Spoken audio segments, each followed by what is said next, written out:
Mutum Dinesh pu condition Amata Yaodana Thadokpiraknaba Hairakli.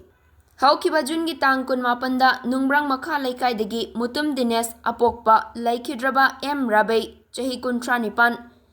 Hairiba Miyoi Ama Lairongtel Pitra Primary School Manaktagi KCP PWD active member ni Haina Police na Fare Hairiba Asi Aranba Amadi Semjin Sazinba Wafam ni Haina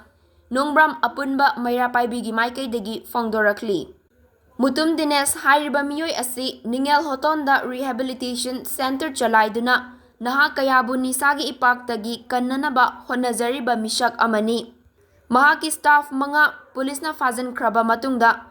Mutum Dinesh na Makoibu Logthokpa Chatpada Thobal Police Commando na KCP PWD member ni Haina Numit Adumaktada Fazan Kibani Hairi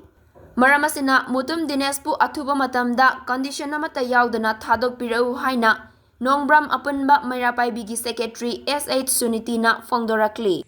Han June gi tang kun mapan tha taruk 2025 numit asida Nongbram Makha Laikai dagi Mutum Dinesh hairiba nipa asi Lairong 10 Pitra Primary School manaktagi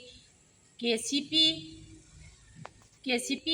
PWG gi kedarni haina phariba misak ase KCP PWG ga mari amata lenade ma hairiba KCP PWG gi kedar sunate ma hoji mak ningen hotonda rehabilitation center hang leiriba misak amani maramaduna mahak athuba matamda thadokpirau karigumba mahak athuba matamda thadokpiraktaba taragadi makhatana Nongbram apunba Mayra Paibi club